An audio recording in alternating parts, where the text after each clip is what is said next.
नमस्कार मित्रांनो, Indian medical association Nashik branch यांच्यातर्फे मी सगळ्यांचं स्वागत करतो.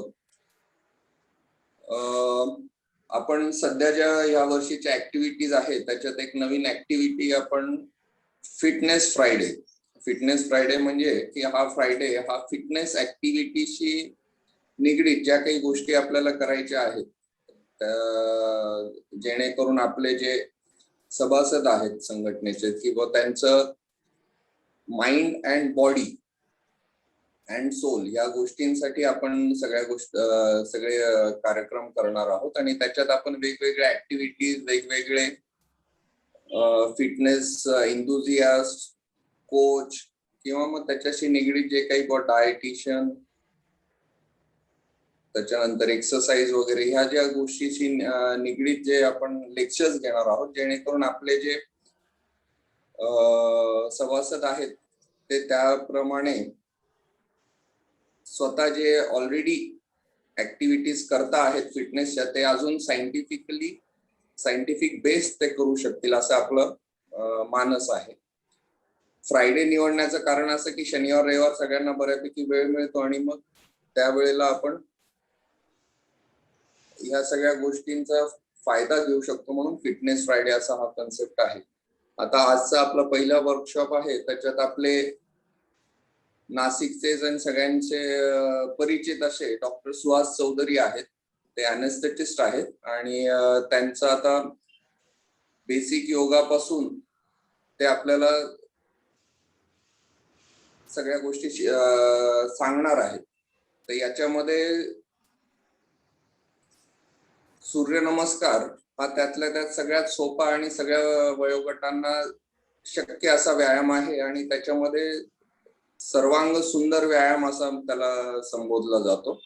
तर आपण त्याचे काही गोष्टी आहेत. सूर्यनमस्कार सगळ्यांना परिचित आहे पण ते करण्यामागचं जे सायंटिफिक थिअरी आहे किंवा त्याचं आपण जे सूर्यनमस्कार करतो आणि त्याचा श्वासोश्वासाशी जो कसा तो निगडीत आहे हे आपल्याला चौधरी सर आज सांगणार आहेत आणि त्यासोबत ते प्राणायाम विषयी पण आपल्याला सांगणार आहेत, करून दाखवणार आहेत आणि तुम्ही त्यांच्यासोबत करू शकता. शेवटचे एक 15 मिनिटं आम्ही तुमच्या काही क्वेरीज असतील काही प्रश्न असतील त्याच्यासाठी ठेवलेले चर्चा करण्यासाठी ठेवलेले आहेत. तर मी आता सुहास चौधरी सरांना सांगतो की त्यांनी सुरू करावं. सुहास चौधरी सर. हो सर, नक्कीच. धन्यवाद सर. Thank you sir. आपण मेसेज बनवताना थोडा जास्त बनवला. योग गुरु असं नाही, योग गुरु वगैरे नाही. योग गुरु ही फार वरची कन्सेप्ट आहे. आपण आपलं साधारण करत राहायचं. मी नाशिकचे तुम्हीच आहेत योग गुरु. योग गुरु म्हणजे फार पोहोचलेले व्यक्तिमत्व असतात. आपलं काय अजून कुठे सुरुवात. तर ठीक आहे. जसं पंकज सरांनी सांगितलं की योगासन जे आहेत त्याच्यामध्ये काही ग्रेड्स असतात आणि मग ते प्रत्येकाला जमतं असं नाही. सूर्यनमस्कार ही अशी एक कन्सेप्ट आहे की सगळ्या वयोगटातल्या साधकांना जमू शकते. सूर्यनमस्कार हा व्यायाम म्हणून पण करता येतो. सूर्यनमस्कार हा योगासनांचा पार्ट म्हणून सुद्धा करता येतो. म्हणजे आपण कुठल्या पद्धतीने घ्यायचा, कुठल्या फायद्यांसाठी आपल्याला करायचं त्या दृष्टिकोनातून आपण सूर्यनमस्काराचा उपयोग आपण करून घेऊ शकतो. ज्या ज्या वेळेला आपण फास्ट हालचाली करतो म्हणजे व्यायामाच्या प्रकाराने सूर्यनमस्कार करतो तेव्हा आपले व्हाईट मसल फायबर्स वापरले जातात आणि योगासनांच्या माध्यमातून जेव्हा संथ हालचाली करून सूर्यनमस्कार आपण करतो तेव्हा आपले रेड मसल फायबर्स वापरले जातात. दोघांमध्ये फरक आहे. त्यामुळे प्रत्येक जण आपापल्या पद्धतीने सूर्यनमस्कार करू शकतो. सूर्यनमस्कार करण्याच्या भरपूर पद्धती आहेत. मात्र सर्वात मूळ पद्धत जी आहे ती औंध संस्थानचे पंतप्रतिनिधी जे आहेत बाळासाहेब पंतप्रतिनिधी औंध संस्थानचे संस्थापक त्यांनी शोधून काढलेली 10 अंकातली सूर्यनमस्कार पद्धती आहे. अंक देण्याचं कारण असं की जेव्हा सगळे समूहाने सूर्यनमस्कार करतात त्यावेळेला त्यांच्यामध्ये सुसूत्रता येते. एक म्हटलं म्हणजे एक पर्टिक्युलर अवस्था सगळे साधक घेतील.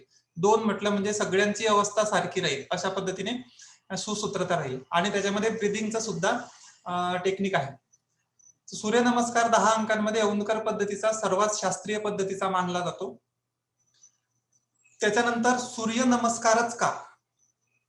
आपण सकाळी आपण जेव्हा बघतो तेव्हा आपल्याला अत्यंत चैतन्य आल्यासारखं वाटतं. सृष्टीमध्ये चैतन्य काय येतं? सूर्याचा उदय झालेला असतो. त्यामुळे कोणी जर आपल्याला विचारलं की तुम्ही देव बघितला आहे का, तर आपलं उत्तर साधारणतः असतं नाही बाबा, देवाची तर फक्त चर्चाच चालते इकडे तिकडे, आम्ही देव बघितलेला नाही. पण तसं नाही, मी म्हणेल की मी देव बघितलेला आहे. जो रोज सकाळी बघतो सूर्य, तोच माझ्यासाठी देव आहे. आपण विचार करू शकतो की सूर्यच नसता तर प्राणी मात्रांचं जीवनच राहिलं नसतं, सृष्टीच असली नसती. त्यामुळे सूर्य हाच आपल्यासाठी देव आहे. हा सूर्य नारायणाची उपासना जी आहे ती आपण सूर्य नमस्कारातून करत असतो. त्याचनंतर ओम हा जो बीज मंत्र आहे, आद्य बीज मंत्र ओम, सृष्टीची निर्मिती झाली त्यावेळेला सुद्धा ओमकार सदृश आवाज ब्रह्मांडामध्ये ऐकू होते असं म्हटलं जातं. तर त्या ओम हा आपल्या लॅरिंग्स मधून स्वरयंत्रातून येणारा मूळ ध्वनी आहे. त्याच्यावरती आपण शब्दांचा फार संस्कार करत नाहीत. त्या ओंकाराच्या आद्य बीज मंत्राच्या मदतीने आपण सूर्यनमस्काराची उपासना करतो. म्हणजे कुठेतरी आपण लीन होण्याची, कुठेतरी आपल्याला शरण जाण्याची आपण त्याच्यामध्ये भावना ठेवतो, कुठेतरी श्रद्धा आपली असली पाहिजे. आपण बघा, आपण बरेचसं पेशंट बघत असतो, आपण साधारणतः एक प्रकारचं मेडिसिन भरपूर पेशंटला देत असतो, पण सगळ्यांना सारखा फरक का येत नाही? कारण त्याच्यामध्ये पेशंटच्या श्रद्धेचा सुद्धा भाग असतो, जो आपल्याला कुठे सायंटिफिकली सिद्ध करता येत नाही, बट इट इज देअर. तसंच आपण एका सूर्याच्या ठिकाणी श्रद्धा ठेवून जर सूर्यनमस्कार केले तर त्याचे आपल्याला जास्त चांगले फायदे मिळू शकतात. तिसरी गोष्ट अशी की सूर्यनमस्कार करताना योगासनांचे काही आसनांची साखळी करून सूर्यनमस्कार केला जातो.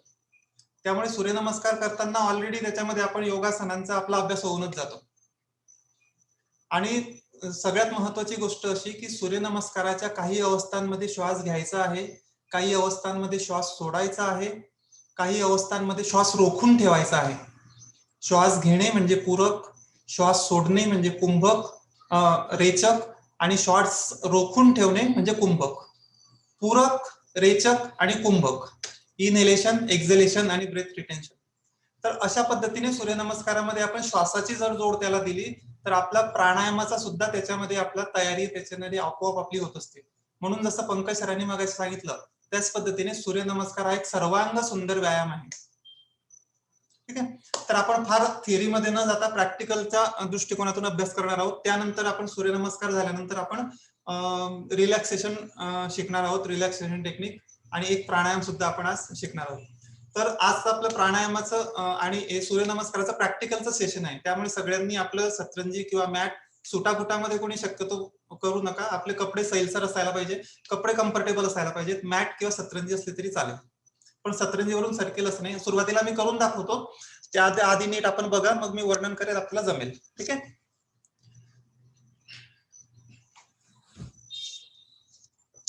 सूर्यनमस्कार करताना सुरुवातीला आपल्याला दोन्ही पाय जुळवून, अंगठे आणि टाचा जुळवून दंड स्थितीमध्ये सरळ ताठ उभं राहण्याची स्थिती आहे, आणि या स्थितीमध्ये दोन्ही हात आपल्याला जुळवायचे आहेत. अंगठे आणि चार बोट जुळवलेली आणि अंगठे काटकोनामध्ये, अंगठ्याचं जे मूळ आहे ते मूळ छातीच्या खोबणीमध्ये ठेवायचं. आधी मी करून दाखवतो, मग आपण करा. आणि दोन्ही फोरआर्म्स एका लाईन मध्ये येतील अशा पद्धतीने, असे मागे किंवा असे पुढे नको, दोन्ही फोरआर्म्स एका लाईन मध्ये येतील तसे, किंवा हाताने असे हनवटीला पण टच करायचं नाही. दोन्ही पाय जुळलेली ही सूर्यनमस्काराची पूर्व स्थिती आहे.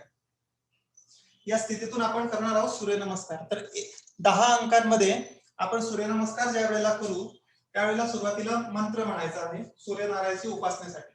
ठीक आहे. मी करून दाखवतो, आपण फक्त नीट लक्ष द्या. आधी ओम ह्राम मित्राय नमः. एक या अंकाला भरपूर श्वास घ्यायचा आहे. 2 या अंकाला कमरेतून वाकायचा आहे. हात तळव्यांच्या बाजूला, पायाच्या बाजूला टेकवायचा प्रयत्न करायचा, नाही टेकले तरी हरकत नाही. 2 पाय गुडघ्यामध्ये सरळ ठेवणं गरजेचं आहे, हात नाही टेकले तरी हरकत नाही. कपाळ गुडघ्यांकडे. 3 ला डावा पाय मागे न्यायचा आहे आणि डाव्या पायाचा गुडघा जमिनीवर टेकवायचा आहे. 3. त्याचबरोबर उजव्या पायाचे पूर्ण टाचे सकट जमिनीवर टेकवलेला आणि उजव्या पायाची मांडी आणि पोटटी जुळेल अशा पद्धतीने कमरेला पुढे रेटा द्यायचा आहे, मान वरच्या दिशेने मागे. 4 ला उजवा पाय पण मागे न्यायचा आहे आणि गुडघे वर उचलून घ्यायचे. ताठ तिरकी अवस्था, दृष्टी समोर, कंबर जास्त वर नाही किंवा जास्त खाली नाही, एका सरळ रेषेमध्ये शरीर, गुरुत्वाकर्षणाच्या विरुद्ध तोलून धरायचं. 5 ला अष्टांग स्थिती येईल. 5 ला गुडघे टेकवायचे, मग छाती टेकवायची आणि कपाळ टेकवायचं आणि पोट प्रयत्नपूर्वक वर उचलायचं. दंड हे शरीराला जोडलेले असतील. 6 ला पोट जमिनीवर टेकवायचे आणि हात सरळ करायचे, पुढच्या बाजूने शरीर वर, मान वरच्या दिशेने मागे. 6. 7 ला आता तळवे आणि हात यांची जागा न बदलता कंबरवर उचलून मागे रेटा द्यायचा, टाचा टेकवण्यासाठी. जास्तीत जास्त रेटा द्यायचा पाय गुडघ्यामध्ये सरळ ठेवून. पुढच्या अवस्थेमध्ये 8 नंबरच्या अवस्थेला उजवा पाय पुढे आणायचा आणि आधी होता तिथे. त्याचबरोबर डाव्या पायाचा गुडघा जमिनीवर टेकवायचा आहे, मान वरच्या दिशेने मागे. 8. 9 ला डावा पाय पुढे आणायचा आहे, 9 आणि 10 ला पुन्हा पहिल्या क्रमांकाच्या स्थितीसाठी. तर आपल्या लक्षात आलं असेल की सुरुवातीच्या 3 अवस्था ज्या होत्या त्या अवस्था आणि शेवटच्या 3 अवस्था सारख्या आहेत. 1, 2, 3 आणि 8, 9, 10 सारख्या आहेत. आता याच्यामध्ये आपण श्वासाचं तंत्र कसं करायचं ते मी सांगतो. ओम ह्रीम रवये नमः. 1 ला भरपूर श्वास घ्यायचा आहे, श्वास सोडत 2, श्वास घेत 3, श्वास रोखत 4, श्वास सोडत 5, श्वास घेत 6, श्वास रोखत 7, श्वास रोखलेलाच आहे 8, श्वास सोडत 9, श्वास घेत 10. ठीक आहे. अशा पद्धतीने आपल्याला सूर्यनमस्कार करायचा आहे. आपण जेव्हा करू तेव्हा मी वर्णन करतो, आपल्याला तशा पद्धतीने जमायला लागेल. ठीक आहे. सर्व साधकांनी दंड स्थितीमध्ये यायचंय, उभं राहायचंय. आता याच्यामध्ये आपल्याला बघितलं असेल की आपलं शरीर मागे जातं, त्यामुळे मॅटच्या पुढच्या भागावरती आहे, पुढच्या भागाकडे यायचंय. शक्यतो जमिनीवर केलं तरी चालेल, सतरंजी असेल तर मॅटवर करायला हरकत नाही. दोन्ही पाय अंगठे टाचा जुळवून घ्या. दोन्ही हातांची नमस्कार स्थिती अंगठे काटकोनामध्ये, आणि अंगठ्याचं जे मूळ आहे ते छातीच्या कोंबडीमध्ये, आपला एपिगॅस्ट्रिक एरिया जो आहे तिथे. आणि दोन्ही फोरआर्म्स एका सरळ आडव्या रेषेमध्ये येतील, असे हात मागे नाही किंवा असे खूप पुढे नाही. ठीक आहे. बऱ्याचदा आपल्याला असं करायची सवय असते, असं करायचं नाही, हनुवटीला नाही यायचे, एपिगॅस्ट्रिक एरियामध्ये. ठीक आहे. सुरुवात करूया. ओम ह्राम मित्राय नमः मंत्र म्हणायचा आहे. 1 ला फक्त श्वास घ्यायचा आहे, 1, भरपूर श्वास घ्या. 2 ला कमरेतनं वाकायचंय, 2, पाय गुडघ्यामध्ये सरळ ठेवून. हात जमिनीवर नाही टेकले तरी हरकत नाही. ज्यांचे हात जमिनीवर टेकतील त्यांनी तळवे पावलाच्या बाजूला, कपाळ गुडघ्यांकडे. 3 ला आता पायाच्या करंगळी जवळ हाताचे अंगठे टेकवा आणि डावा पाय मागे न्या. 3, डावा पायाचा गुडघा मागे टेकवून द्या. हात बाहेर काढा, समीर सर. हा, करेक्ट. पायाच्या करंगळी जवळ हाताचा अंगठा आणि कमरेला पुढे रेटा द्यायचा आहे, म्हणजे उजव्या पायाची मांडी आणि पोटरी जुळेल अशा पद्धतीने. आता 4 ला उजवा पाय पण मागे न्या. 4, गुडघेवर उचलून घ्या. दोन्ही पाय मागे जुळवलेले ठेवा, दृष्टी समोर, खाली बघू नका. हाताचे अंगठे काटकोनामध्ये आहेत जमिनीवरती. करेक्ट. 5 ला आता अष्टांग स्थिती घ्यायची. आधी गुडघे टेकवा, नंतर छाती टेकवा, नंतर कपाळ टेकवा. दोन्ही हातांचे दंड छातीला जुळलेले ठेवा, कोपरं छताकडे. आणि पोट मात्र प्रयत्नपूर्वक वर उचला, पोट जमिनीवर टेकवू नका.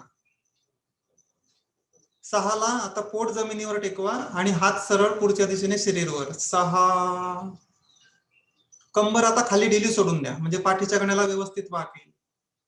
मान वरच्या दिशेने मागे, तोंड मिटून नाकाने श्वास. आता 7 ला हातापायाची स्थिती न बदलता कंबर वर उचला आणि मागे रेटा द्या. 7,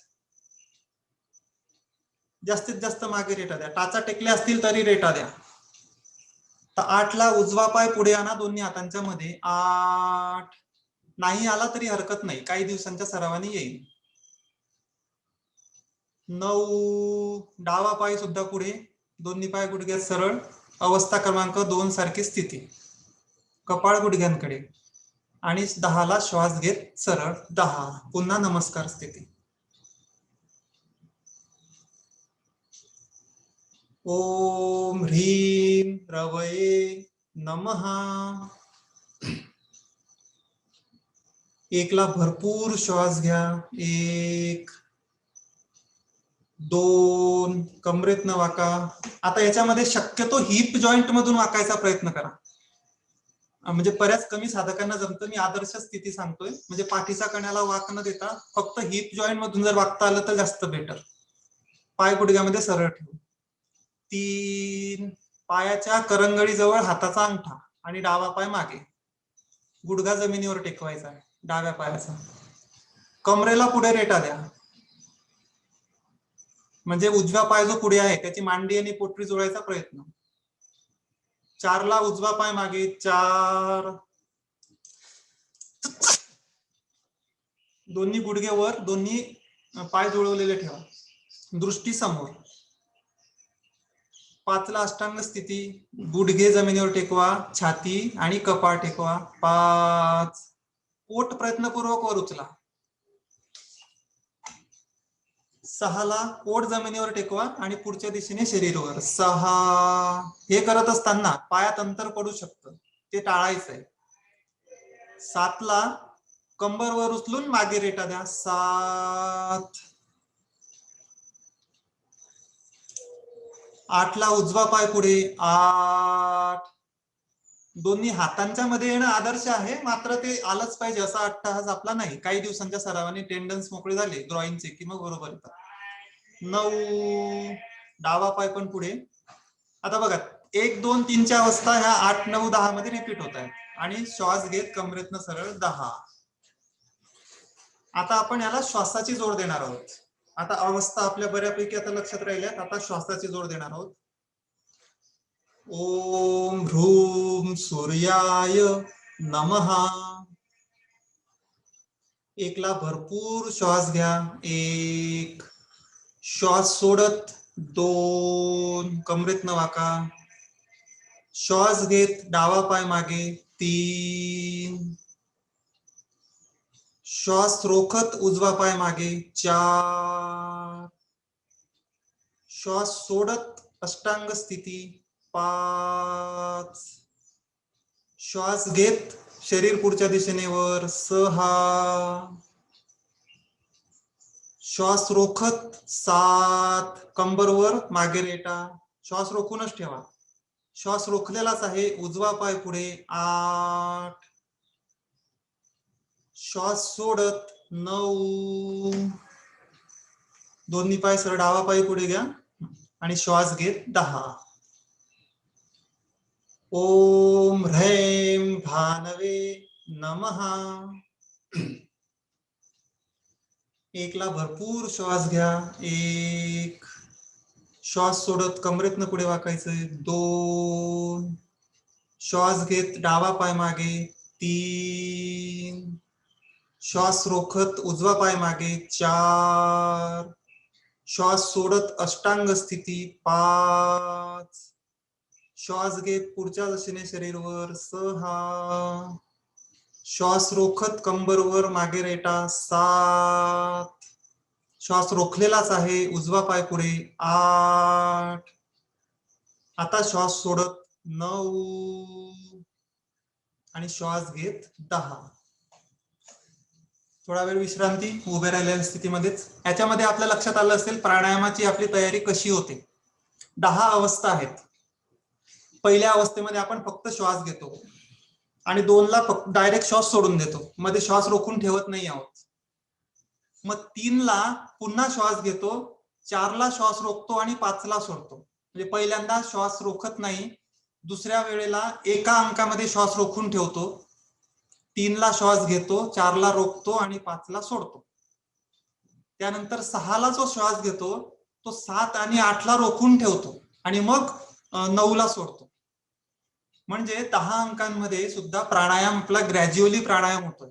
पहिल्या वेळेला 0 वेळेला कुंभक म्हणजे ब्रेथ रिटेन्शन, त्यानंतर एका अंकापुरता श्वास रोखून ठेवतो, त्यानंतर 2 अंकांमध्ये श्वास रोखून ठेवतो. म्हणजे हळूहळू आपल्याला ती सवय लागते. ठीक आहे. पुढचा सूर्यनमस्कार. ओम ह्रौं खगाय नमः. एकला भरपूर श्वास घ्या. 1. श्वास सोडत कमरेतनं पुढे वाकायचंय. 2. पाय गुडघ्यात न वाकवता जितकं जमेल तितकं. No targets. श्वास घेत 3. डावा पाय मागे. श्वास रोखत 4. उजवा पाय सुद्धा मागे. समोर बघायचंय. श्वास सोडत 5. अष्टांग स्थिती. कपाळ टेकवायचंय हनुवटीवर. श्वास घेत 6. पायात अंतर पडू देऊ नका. श्वास रोखत 7. कंबरवर शरीराला मागे रेटा. श्वास रोखलेलाच आहे. उजवा पाय पुढे. 8. श्वास सोडत 9. श्वास घेत 10. ओम रह उष्णे नमः. एकला भरपूर श्वास घ्या. 1. आता श्वास रोखत नाही आहोत. श्वास सोडत 2. श्वास घेत 3. श्वास रोखत 4. श्वास सोडत 5. श्वास घेत 6. श्वास रोखत 7. श्वास रोखतच 8. श्वास सोडत 9. श्वास घेत 10. श्वासाचं तंत्र जर आपण व्यवस्थित पाळलं तर आपल्याला थकवा येत नाही आणि जास्त सूर्यनमस्कार आपण करू शकतो. म्हणजे असं म्हटलं जातं की जे साधक रोज 108 सूर्यनमस्कार करतात त्यांना कुठल्याही प्रकारचा आजार येत नाही, म्हणजे असं म्हटलं जातं. आणि तसंही काही काही जे जुने साधक आहेत त्यांच्या त्याबद्दल तसं अनुभवायला येतं. ठीक आहे. पण लगेच आपण 108 सूर्यनमस्कार करायचे नाहीत. आपली प्रकृतीकडे बघितल्याशिवाय आपण कुठल्याही मोहामध्ये पडायचं नाही. शेजारचा करतो म्हणून मी करायला पाहिजे, दिस इज टोटली रॉंग कन्सेप्ट. प्रत्येकाची प्रकृती आणि विकृती वेगळी वेगळी असते. मला किती झेपेल ते झेपत झेपत मी हळूहळू माझी कॅपॅसिटी वाढवेल, हाच फंडा असायला पाहिजे. मी 4 दिवसामध्ये आता 108 पर्यंत पोहोचतो. आपल्या योगाभ्यासामध्ये आपण असे टार्गेट ठेवत नाही. ठीक आहे. पुढचा सूर्यनमस्कार. ओम ओम ह्राम हिरण्यगर्भाय नमः. एकला भरपूर श्वास घ्या. 1. श्वास सोडत 2. पाय गुडघ्यामध्ये सरळ ठेवून जितकं जमेल तितकंच. हात नाही टेकले तरी चालतील. श्वास घेत 3. उजवा पायाचं टाचे सकट जमिनीवर टेकवा आणि त्याची मांडी आणि पोटरी जुळेल अशा पद्धतीने कमरेला रेटा द्या. श्वास रोखत 4. कंबर जास्त वर नाही, जास्त खाली नाही. श्वास सोडत 5. श्वास घेत 6. आता कंबर खाली ढिली सोडून द्या. बऱ्याचदा काय होतं आपण गुडघ्यांवरती शरीर उचलून धरतो, मग कमरेला पाहिजे तसे ताण मिळत नाही. श्वास रोखत 7. कंबर वर आणि मागे, हनुवटी सुद्धा मागे. टाचा टेकले असतील तरी सुद्धा मागे रेटा द्या. डोक्याचा वरचा भाग जमिनीवर टेकतो आदर्श स्थितीत. श्वास रोखलेलाच. उजवा पाय पुढे. 8. श्वास सोडत 9. श्वास घेत 10. ज्या सगळ्या आदर्श स्थिती आहेत त्या मी सांगतो आहे, मात्र तशा जमत नसतील तरी अट्टहास करायचं नाही. लगेच हळूहळू हळूहळू, नाहीतर पेन किलर घ्यावे लागतात. माझ्या योगाभ्यासाचा अभ्यास केल्यानंतर जर पेन किलर घ्यावं लागलं तर मग त्याचा तो मूळ हेतूच जो आहे तो साध्य होत नाही. त्यामुळे अति करायचं नाही, हळूहळू इम्प्रुव्हमेंट होते. ठीक आहे. ओम ह्रीम मरीचये नमः. एकला भरपूर श्वास घ्या. 1. श्वास सोडत 2. श्वास घेत 3. श्वास रोखत 4. श्वास सोडत 5. श्वास घेत 6. श्वास रोखत 7. श्वास रोखतच 8, श्वास सोडत 9, श्वास घेत 10. ओम ह्रूम आदित्याय नमः. कुणाला थकल्यासारखं वाटलं असेल तर एखादा सूर्यनमस्कार स्वतः थांबवून घेतलं तरी हरकत नाही. भरपूर श्वास घ्या. 1, श्वास सोडत 2, श्वास घेत 3, श्वास रोखत 4, श्वास सोडत 5, श्वास घेत 6, श्वास रोखत 7, श्वास रोखतच 8, श्वास सोडत 9, श्वास घेत 10. सगळे आसनं एकात एका आसनातून दुसरं आसन, दुसऱ्या आसनातून तिसरं आसन, असं ही योगासनांची साखळी आहे सूर्यनमस्कारामध्ये होते. आता पोटावरती काय परिणाम होतात ते मी सांगतो अवस्था सुरू असतानाच. ओम ह्रैम सवित्रे नमः. एकला भरपूर श्वास घ्या. 1, श्वास सोडत कमरेतनं पुढे वाका. 2, पोट दाबलं गेलेलं आहे. 3, श्वास घेत 3, पोट पुन्हा अर्ध दाबलं गेलेलं आहे. श्वास रोखत 4, ताठ तिरकी अवस्था. श्वास सोडत 5, अष्टांग स्थिती. पोट वर उचलून घ्यायचंय म्हणजे पोटाचे स्नायू आकुंचन पावलेले आहेत. श्वास घेत 6, आता पोटाचे स्नायू ताणले गेलेले आहेत. श्वास रोखत 7, पोटाच्या स्नायूंवरती दाब आलेला आहे. श्वास रोखतच 8, पोटाचा अर्धा भाग दाबला गेलेला आहे. श्वास सोडत 9, पूर्ण पोट दाबलं गेलेलं आहे. आणि श्वास घेत 10. म्हणजे आपल्या पोटावरती अल्टरनेट दाब आणि ताण असं येत आहे. आणि पोटाच्या मसल्स वरती ते अल्टरनेट दाब आणि ताण आल्यामुळे अर्थातच ते आतील इंद्रियांवरती, पोटातले जे अवयव आहेत ऍब्डोमिनल ऑर्गन्स, त्याच्यावरती अर्थातच ते ट्रान्समिट होतात. त्यामुळे त्या अवयवांची अल्टरनेट अशी मसाज केल्यासारखं होतं. त्यामुळे त्यांची कार्यक्षमता सुधारते. आपण गायनाकोलॉजिस्ट मंडळी असतील त्यांना माहिती असेल, आपण जेव्हा युट्रस कॉन्ट्रॅक्ट होत नाही तेव्हा आपण काय करतो, त्याची मसाज केल्यासारखं करतो. म्हणजे या गोष्टींना सुद्धा महत्व आहेतच. ठीक आहे. ओम ह्रौम अर्काय नमः.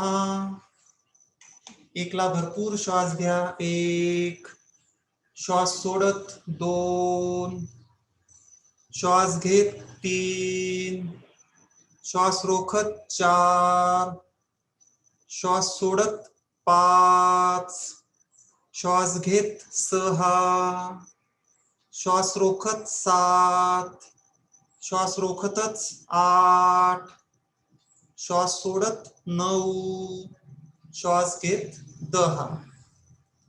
ओम रह भास्कराय नमः. श्वास घेत 1, श्वास सोडत 2, श्वास घेत 3, श्वास सोडत 4, श्वास रोखत 4, श्वास सोडत 5, श्वास घेत 6, श्वास रोखत 7, रोखतच 8, श्वास सोडत 9, श्वास घेत 10. ओम श्री सवित्रे सूर्यनारायणाय नमः. श्वास घेत 1, श्वास सोडत 2, श्वास घेत 3, श्वास रोखत 4, श्वास सोडत 5, श्वास घेत 6, श्वास रोखत 7, श्वास रोखतच 8, श्वास सोडत 9, श्वास घेत 10. 10 अंकांपैकी 1 आणि 2 ला 1 ला श्वास घेतो, 2 ला श्वास सोडतो. त्याच्यामध्ये श्वास रोखून ठेवत नाही. मग 3 ला श्वास घेतल्यानंतर 4 ला श्वास रोखतो, 5 ला सोडतो. म्हणजे एकदा श्वास रोखून ठेवतो. आणि परत 6 ला श्वास घेतल्यानंतर 7 आणि 8 ला 2 सेकंद, म्हणजे जितका वेळ आपण त्या अवस्थांना वेळ देऊ तितका वेळ आपला श्वास रोखलेला राहतो. म्हणजे ग्रेडेड रिटेन्शन ऑफ ब्रेथ आपल्या याच्यामध्ये होतो. ठीक आहे. शेवटचा सूर्यनमस्कार करूया. ओम ह्राम ह्रीम ह्रूम ह्रैम ह्रौम रह. मित्र रवी सूर्य भानु खगपूषण हिरण्यगर्भ मरीच आदित्य सवितृवर्क भास्करेभ्यो नमो नमः. एक भरपूर श्वास घ्या. आता संथ गतीने करणार आहोत. श्वास सोडत 2. प्रत्येक अवस्थेमध्ये आता संत श्वसन सुरू ठेवा. अवस्था नीट आहे का त्याकडे लक्ष द्या. पाय गुडघ्यामध्ये सरळ ठेवून हात पायाच्या अंगठ्यापर्यंत नाही पोहोचले तरी हरकत नाही. पाय गुडघ्यामध्ये सरळ ठेवायचे. मग जितकं जमेल तितकंच. महिलांनी हिप जॉईंट मधून वाकायचा प्रयत्न करा. बऱ्याचदा पुरुषांना जमत नाही. म्हणजे पाठ सरळ ठेवायची आणि हिप जॉईंट मध्ये फ्लेक्शन करायचा प्रयत्न करा. That will be the ideal position. 3. पायाच्या करंगळीजवळ हाताचा अंगठा ठेवा आणि डावा पाय मागे न्या. हाताचा अंगठा काटकोनामध्ये. आता या स्थितीमध्ये कंबर पुढे दाबा. म्हणजे जो उजवा पाय आपला पुढे आहे त्याची मांडी आणि पोटरी ह्या जर जुळल्या तर अजून जास्त चांगलं. तर 4 ला उजवा पाय मागे न्या. 4. ही ताठ तिरकी अवस्था आहे. आपलं डोकं, खांदे, छातीचा मागचा भाग, कमरेचा भाग आणि पाय एका सरळ तिरप्या रेषेमध्ये आहे. कंबर जास्त खाली नाही किंवा जास्त वर नाही आणि दृष्टी आपल्या उंचीवर, भिंतीवर एखाद्या बिंदूवरती स्थिर. ही अवस्था खूप महत्वाची आहे. गुरुत्वाकर्षणाच्या विरुद्ध एक पर्टिक्युलर पोझिशन आपल्याला टिकवून धरायची आहे. म्हणजे आपले मसल स्ट्रॉंग व्हायला मदत होईल. बऱ्याचदा असं वाटतं की योगासनांमध्ये मसल स्ट्रॉंग होत नाही. तसं नाहीये. 5 ला आता अष्टांग स्थिती घ्यायची आहे. 5. गुडघे, छाती, कपाळ टेकवा. पोट मात्र प्रयत्नपूर्वक वर उचला. तर मग ऍब्डोमिनल मसल जे आहेत ते कॉन्ट्रॅक्ट होतात आणि मग तो इफेक्ट आतील ऑर्गन्स वरती जातो. पाय जुळवलेले ठेवा. आता पोट जमिनीवर टेकवा आणि पुढच्या दिशेने शरीरवर. 6. या स्थितीमध्ये पायात अंतर पडण्याची शक्यता असते. पण पाय जुळवलेले ठेवा आणि गुडघ्यांवरती शरीराचा भार घेऊ नका. कंबर खाली दिली सोडू नका. म्हणजे मांड्या जर जमिनीला टेकल्या तर बरोबर व्हर्टिब्रल कॉलम वरती बरोबर ताण येईल. आता 7 ला कंबर वर उचला आणि मागे रेटा द्या. 7. पाय गुडघ्यामध्ये सरळ ठेवा. ज्या साधकांच्या टाचा टेकल्या असतील त्यांनी पुढचं बघायचं. आता डोक्याचा वरचा भाग टेकेल त्या दृष्टीने मागे रेटा द्यायचा आहे. म्हणजे सुधारणेला प्रत्येक अवस्थेमध्ये वाव आहेच. आणि खांद्यांकडे लक्ष द्या. खांदे ताणले गेलेले आहेत. म्हणजे सगळे सांधे मोकळे होतात आपल्याला. सर्वांग सुंदर व्यायाम. आता 8 ला आपण डावा पाय पुढे घेणार आहोत. डावा पाय. 8. आपल्या लक्षात आलं असेल आपण आता प्रत्येक वेळेला उजवा पाय पुढे घेत होतो. तर हा शेवटचा सूर्यनमस्कार जो आपण जास्त वेळासाठी करतो त्याच्यामध्ये डावा पाय पुढे घेतो. म्हणजे दोन्ही बाजूचे ग्रॉइन्स असतात ते तिथे आपल्याला इक्वल आपल्याला वेटेज देता येतं. 9. उजवा पाय पुढे घ्या. अवस्था क्रमांक 2 सारखी स्थिती. 1, 2, 3 आणि 8, 9, 10 सारखे आहेत. श्वास घेत कमरेतनं सरळ 10. ठीक आहे. हरिओम. आता आपण शवासनात जायचंय. मॅटवरती किंवा सतरंजीवरती पाठीवरती झोपायचंय.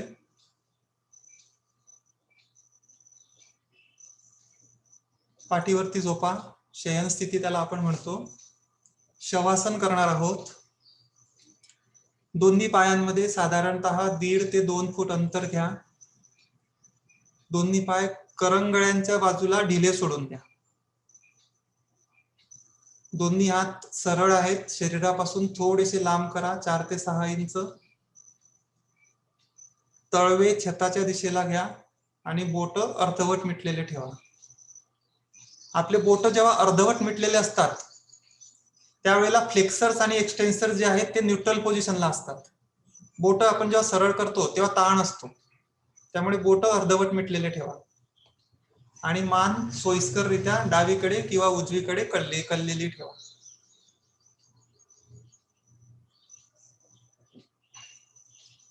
आज आपण 14 सूर्यनमस्कार घातलेले आहेत. प्रत्येक साधक आपापल्या परीने हळूहळू त्यांची संख्या वाढवू शकतो. मात्र श्वसनाची जोड देऊनच वाढवायची आहे. श्वसनाची जोड न देता सूर्यनमस्कार केले तर त्याचे दुष्परिणाम होऊ शकतात. बऱ्याचदा आयुर्वेद आणि योगाचे काही साईड इफेक्ट होत नाही असा प्रचार केला जातो. ते चुकीचं आहे. चुकीच्या पद्धतीने केलं तर नक्कीच त्याचे दुष्परिणाम होतात.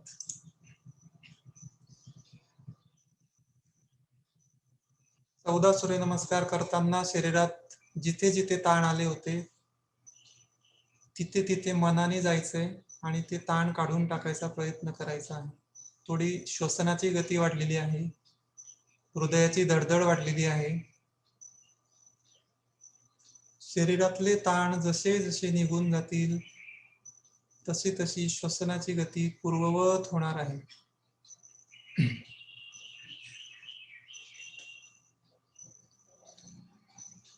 मिटलेल्या डोळ्यांनी आपल्या पायापासून डोक्यापर्यंत लक्ष द्यायचंय.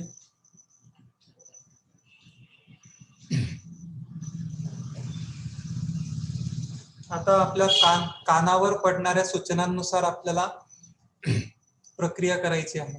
शवासनामध्ये राहूनच. शवासन, शव म्हणजे प्रेत. शरीराची बाह्य अवस्था ही शवासारखी आहे. आतील इंद्रियांचं कार्य सुरू आहेच. बाह्य अवस्थेमध्ये फक्त पोटाची हालचाल सुरू आहे.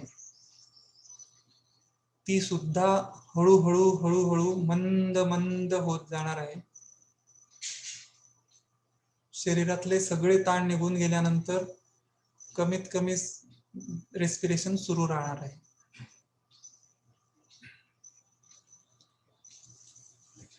आता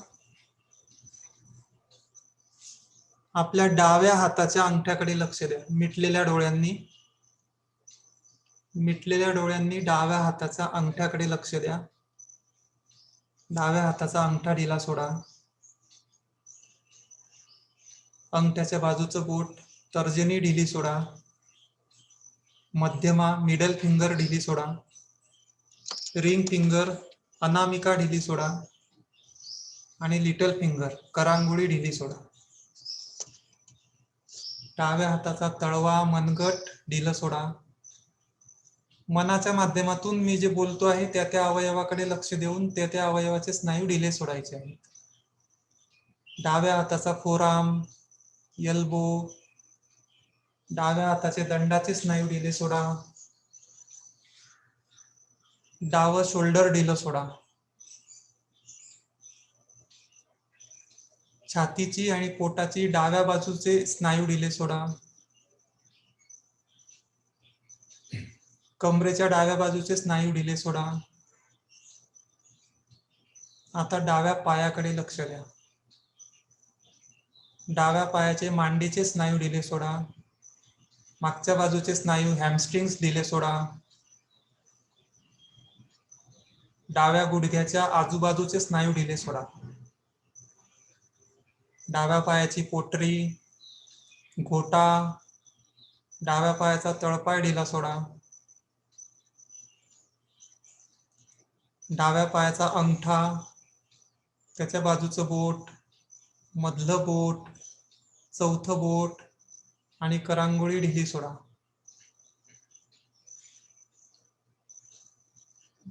डाव्या हातापासून डाव्या पायापर्यंत अर्ध शरीर शिथिल झालेलं आहे.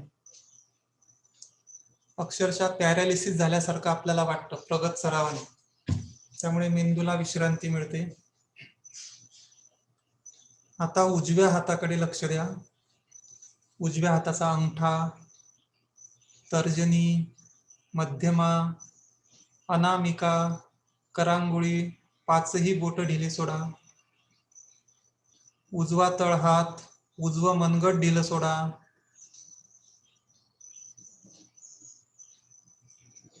उजवा फोराम, उजव्या कोपराचे स्नायू, उजव्या हाताच्या दंडाचे स्नायू ढिले सोडा. उजवा खांदा ढिला सोडा. छातीच्या उजव्या बाजूचे स्नायू, पोटाच्या उजव्या बाजूचे स्नायू ढिले सोडा. कमरेच्या उजव्या बाजूचे स्नायू ढिले सोडा. आता उजव्या पायाकडे लक्ष द्या. उजव्या पायाचे पुढचे स्नायू, मागचे स्नायू ढिले सोडा. उजव्या गुडघ्याच्या आजूबाजूचे स्नायू ढिले सोडा. उजव्या पायाची पोटरी, अँकल जॉईंट, तळपाय ढिला सोडा. उजव्या पायाचे 5ही बोट ढिली सोडा.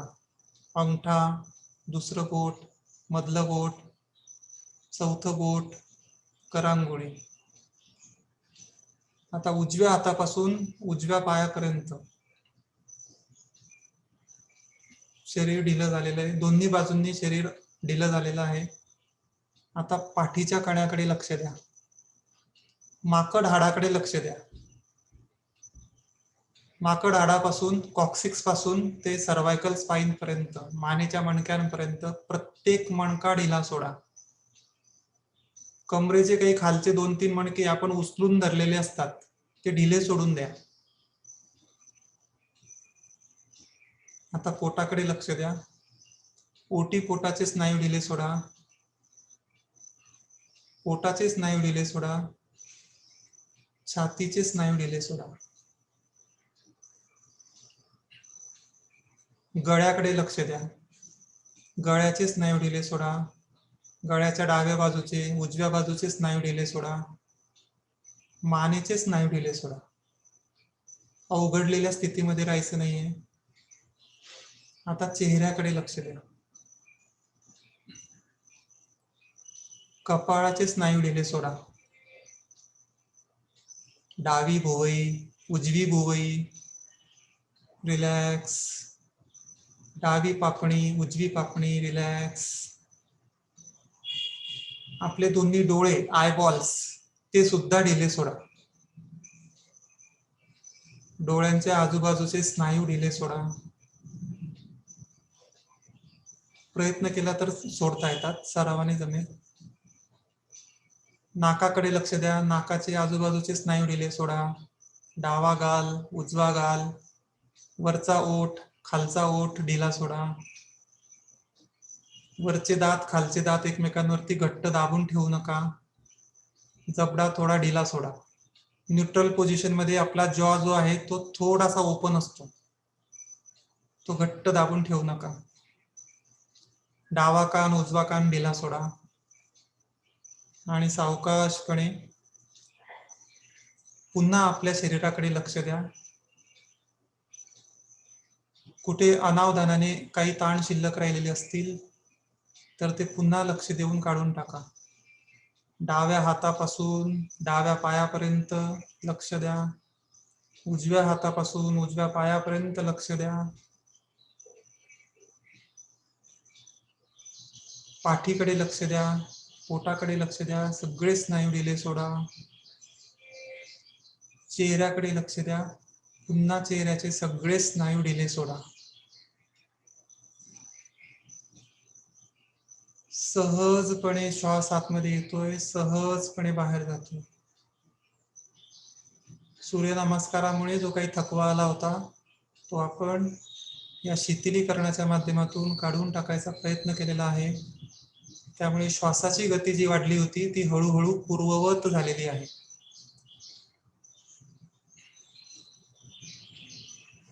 सावकाश आपण प्रत्येक अवयवाची आता जाणीव करून घेणार आहोत. दोन्ही हातांची बोट थोडे हलवा, मनगट हलवा.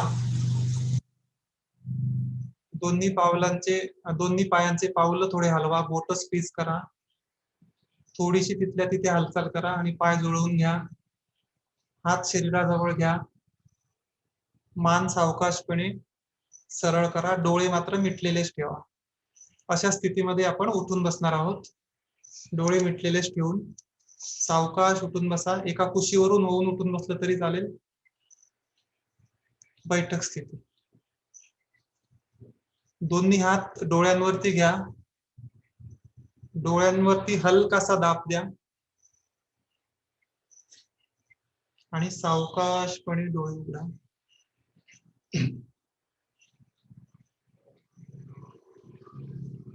अशा प्रकारे आपण सूर्यनमस्कार करून शरीराचं शिथिलीकरण केलं. आता आपण थोडक्यामध्ये प्राणायामाचं तयारी बघणार आहोत. भ्रामरी प्राणायाम हा अतिशय उत्कृष्ट प्राणायाम आहे. भ्रामरी प्राणायामाला कुठलंही कॉन्ट्राइंडिकेशन नाही आणि भ्रामरी प्राणायामाचा सर्वात मोठा फायदा असा आहे की भ्रामरी आपलं बघा, आपल्याला जर घशाला खरखर होत असेल तर आपण म्हणजे ओरोफॅरिंग्स मध्ये खरखर होत असेल आणि आपण गुळण्या करतो, तर ती ओरोफॅरिंग्स मधली खरखर आपण त्या गुळण्या करून काढून घेऊ शकतो. मात्र आपल्या नेझोफॅरिंग्स मध्ये जर काही असेल आपल्याला सोअर थ्रोट सारखा नेझोफॅरिंग्स एरियामध्ये, तर तिथे आपली ती गुळणी करणं फार अवघड जातं. मग अशा वेळेला जर भ्रामरी प्राणायामाचा आपण सराव केला तर काही अंशी ते भ्रामरी प्राणायामामुळे जी कंपनं निर्माण होतात, त्या कंपनांमुळे तिथले जे काही म्युकोजल एरिया त्याच्या मागचे जे काही मसल्स आहेत त्यांचे व्हायब्रेशन निर्माण होतात आणि तिथे जे काही अशुद्धी चिकटलेल्या असतात त्या काही प्रमाणामध्ये निघायला मदत होते. ठीक आहे. भ्रामरी प्राणायाम आपण बघणार आहोत. भ्रामरी प्राणायाम हा चित्त शांतीसाठी, मनस शांतीसाठी अतिशय उपयुक्त प्राणायाम आहे. तो जो भुंग्यासारखा नाद आपण निर्माण करतो, त्या नादाकडे जर आपण लक्ष केंद्रित केलं तर आपल्याला आपलं चित्त शांत व्हायला मदत होते. ती कंपनं मेंदूला जाणवतात. मायग्रेनच्या पेशंटसाठी तर अतिशय उपयुक्त प्राणायाम आहे भ्रामरी प्राणायाम. भ्रामरी प्राणायामाला कुठलंही कॉन्ट्राइंडिकेशन नाही. फक्त लॅरिंग्स रिलेटेड काही विकार असतील तरच फक्त करायचं नाही. बाकी सगळ्यांनी केला तरी चालतं. मी करून दाखवतो. कुठलाही प्राणायाम करताना आपल्याला ध्यानात्मक आसनामध्ये बसणं गरजेचं आहे. साधी मांडी शक्यतो घालायची नाही. पद्मासन, वज्रासन किंवा स्वस्तिकासन आज ते सगळं शिकवणं अवघड आहे. पण 3 पैकी कुठलंही आसन आपण घ्यायचंय. दोन्ही हातांची ध्यान मुद्रा व्यवस्थित करायची. अंगठा आणि तर्जनी यांची टोकं एकमेकांवरती जुळवायची. खूप दाबायची नाहीयेत. जस्ट टिप्स ठेवायचे. बरेचसं असं साईडला असं केलं असं नाही. असं टिपवर टिप ठेवली तरच नाडी स्थिर व्हायला मदत होते. आणि उरलेली 3 बोटं आपण जे ऋषी मुनींचे फोटो बघतो त्याच्यामध्ये अगदी अशी पोझिशन असते, त्या मोहामध्ये आपल्याला पडायचं नाही. उरलेली 3 बोटं सहजासहजी सरळ होतील तशी सरळ करायची. खूप सरळ करू नका. खूप सरळ केली तर ताण येतात. आणि प्राणायाम करताना आपली बॉडी जितकी जास्तीत जास्त म्हणजे कमीत कमी मेटाबॉलिझमला असेल, बेसलाईन मेटाबॉलिझमला, तितका प्राणायाम आपला चांगला झाला. त्यामुळे संपूर्ण रिलॅक्सेशन झाल्यानंतर प्राणायाम. प्राणायाम कमी झाला तरी चालेल, त्याच्या आधी रिलॅक्सेशन व्यवस्थित झालं पाहिजे. पाठीचा कणा ताठ ठेवायचा आहे.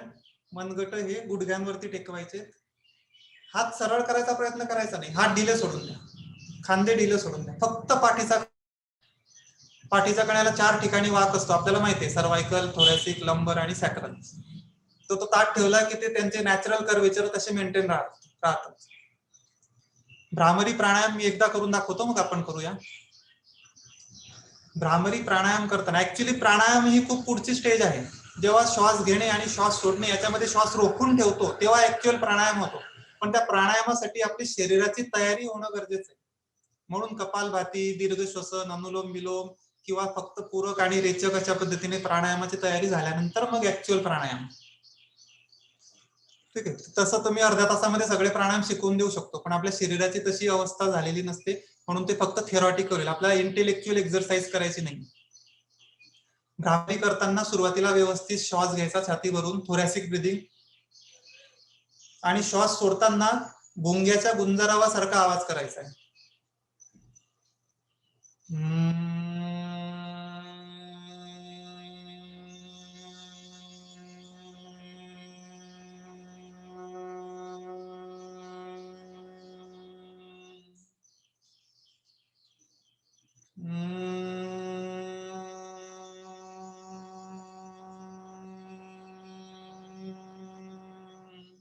अशा पद्धतीने आपल्याला भ्रामरीचा अभ्यास करायचा आहे.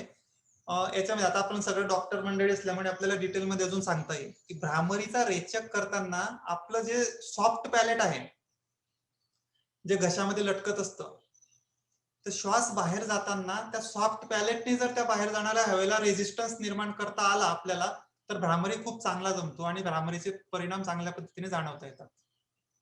हवा जेव्हा बाहेर जाईल, म्हणजे जेव्हा आपण रेचक करू तेव्हा आपला सॉफ्ट पॅलेट जो आहे तो डोळे मिटून आपल्या सॉफ्ट पॅलेटकडे लक्ष द्यायचं. आपल्याला डिसेक्शन करूनच बॉडी बघायची सवय पडलेली असते, पण तसा करायचा प्रयत्न करा. जुन्या काळामध्ये डिसेक्शन शिवाय सुद्धा संयम, नाभीच्या भागावरती संयम करून सगळ्या शरीराचं ज्ञान करून घेतलं होतं. पण हरकत नाही, आपण लक्ष केंद्रित करायचं. बाह्य शरीराकडे आणि लक्ष केंद्रित करून हळूहळू तोंडाच्या भागाकडे जायचं, हळूहळू सॉफ्ट पॅलेटकडे जायचं आणि श्वास बाहेर पडताना त्या सॉफ्ट पॅलेटने रेजिस्टन्स निर्माण करायचा प्रयत्न करा, म्हणजे बरोबर भ्रामरी रेचक होईल. सुरुवातीला कदाचित जमणार नाही, पण सरावाने जमायला लागेल. ठीक आहे, मी म्हणतो माझ्या मागे आपण करायचं आहे सहजपणे. प्रत्येक भ्रामरीच्या आधी व्यवस्थित श्वास घ्यायचा आहे.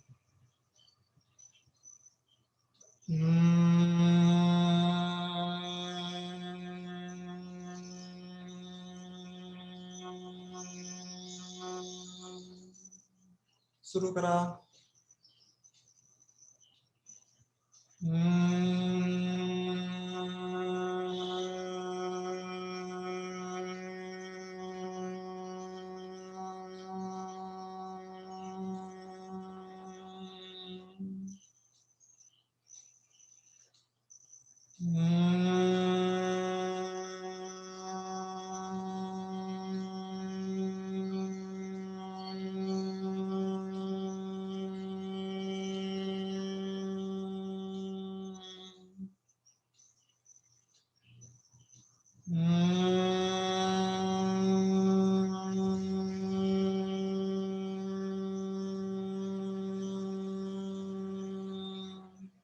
अशा पद्धतीने आपला अभ्यास सुरू ठेवा.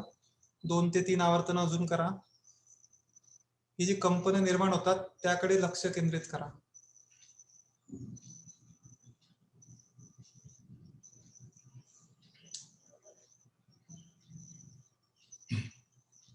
आपला सुरू असलेलं आवर्तन झाल्यानंतर थांबणार आहोत. शेवटचं आवर्तन.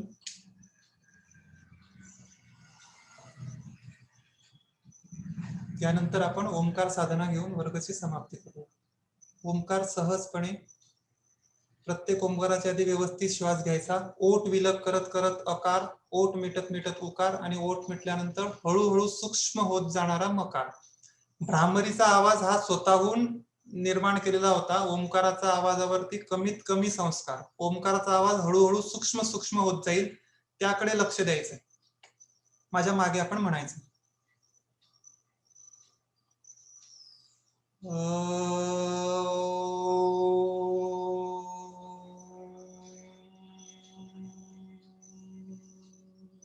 सुरुवात करा.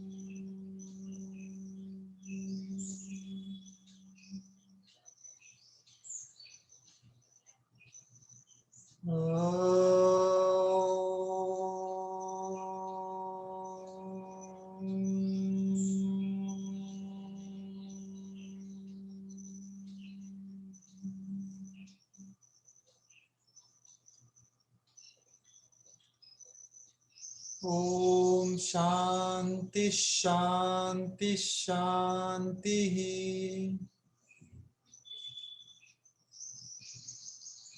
ओम शांति शांति शांति.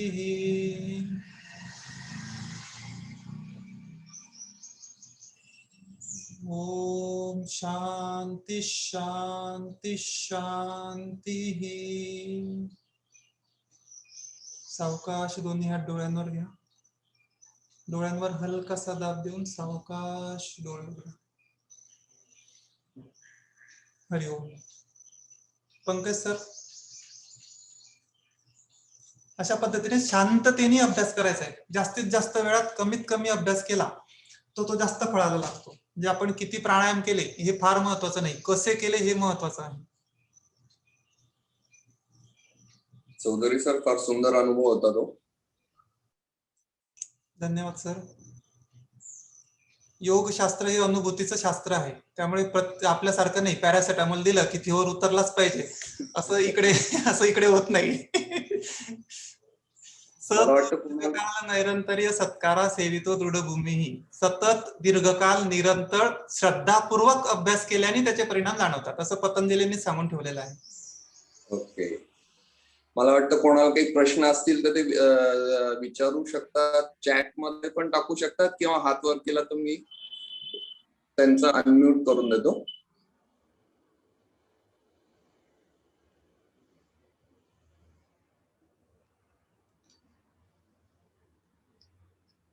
कोणाला काही विचारायचं आहे? Sir, need one more session.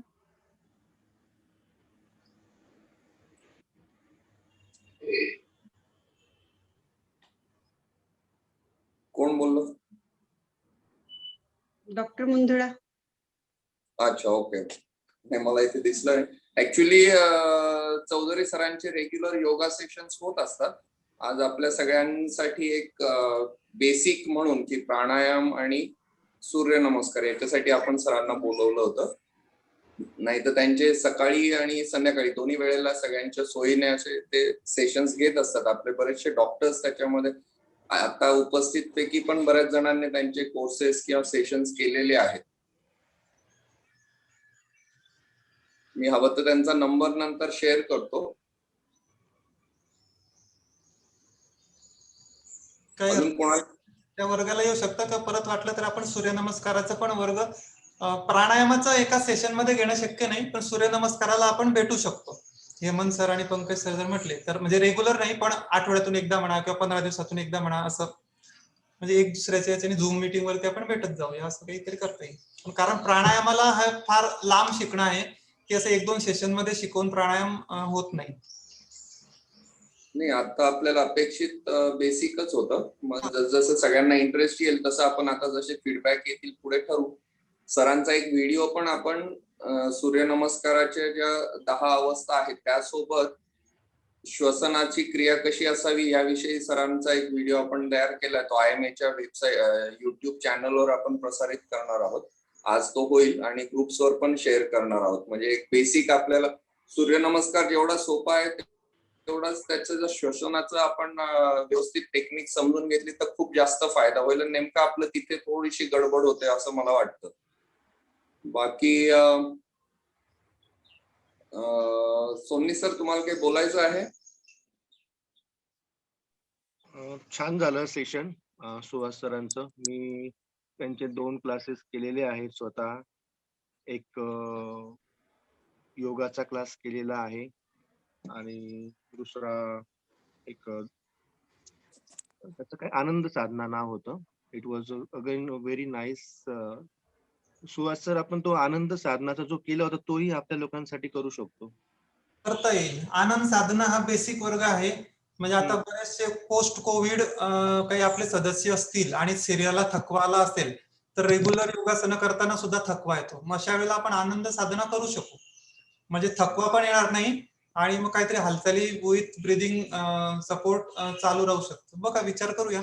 It is like a good stretching. म्हणजे स्ट्रेचिंग मध्ये मला ते खूप छान वाटलं होतं. आणि सूर्यनमस्कारचं तुम्ही म्हटल्याप्रमाणे आपण काहीतरी रेग्युलर बेसिसवर करता येईल असा प्लॅन करूया आपण. टार्गेटिंग 108 ऑन 21 जून. उसमें क्या चलता है, कैसा बैठता है, अपने आप पे ध्यान देना कैसे शरीर जा रहा है. ठीक आहे Pankaj sir, we can conclude. Yes, Suhas Chaudhari sir, तुमचे खूप खूप आभार IMA तर्फे. आणि मला वाटतं ह्या ऍक्टिव्हिटीज आपण फिटनेस फ्रायडे म्हणून इथून पुढे कंटिन्यू करू आणि जसजसे सगळ्यांच्या सूचना येतील त्याप्रमाणे अजून काही वेगवेगळे हे घेऊ. मला वाटतं ज्यांना अजून प्राणायाम किंवा योगाशी निगडीत काही करायचं असेल, सुहास चौधरी सरांचा मी पुढच्या मेसेज मध्ये नंबर शेअर करतो त्यांच्या युट्यूब चॅनल बरोबर, युट्यूब व्हिडिओ बरोबर. म्हणजे मग तुम्हाला डायरेक्टली त्यांच्याशी पण संपर्क करता येईल. बाकी सुहास चौधरी सर, तुमचं ऑफिशियली IMA नाशिक ब्रांच कडून खूप खूप धन्यवाद. थँक्यू. आभार परक्यांचे मानायचे असतात. आपण IMA फॅमिली आहोत. आपल्याला आभार काय मानायचे, एक कर्तव्य आहे. कारण आपल्याच मंडळींच्या हेल्थकडे आपण स्वतः लक्ष देत नाही, हे मला खूप जाणवलं 2-3 वर्षांपासून. की आपण फार ओपीडी माझी 50ची ओपीडी, माझी 100ची ओपीडी, तो जो तुरा घेऊन मिळवतो ना आपण, that is very for our own life. बरोबर आहे. शेवटी प्रॅक्टिस ही लाईफचा पार्ट असायला पाहिजे. आपण काय केलंय की प्रॅक्टिस मध्ये लाईफ शोधतोय. आपण लाईफ मध्ये प्रॅक्टिस हा एक पार्ट असायला पाहिजे. आपण घरी गेल्यानंतर आपण डॉक्टर नाही आहोत. घरी गेल्यानंतर मी एक पती आहे, मी एक वडील आहे, मी एक मुलगा आहे, याच रोल मध्ये आपण घरी जायला हवं. आणि नेमकं तिथे आपली गडबड होतो. तिथे पण आपण डॉक्टरीपणा दाखवतो घरी. तर तो दाखवू नये. त्यासाठी योगाभ्यासाची आपल्याला मदत होते. असं त्याकरताच आता माइंड, बॉडी, सोल सगळेच वर्कशॉप करायचे आपल्याला. सगळ्यांना गॅरेज मध्ये आणून सगळ्यांच्या सर्व्हिसिंग करून आपण त्यांना परत आता मूळ पदावर आणू. तर thank you everyone for participating in this new venture for IMA and its members, and hopefully from here on every Friday we'll be able to bring something interesting, something scientific, and something that will help you heal your mind, body and soul. Thank you everyone. Thank you. Hemant sir, Pankaj sir, मला संधी दिल्याबद्दल आभार मानायचे, आभार मानतो. Thank you. Yes. नमस्कार.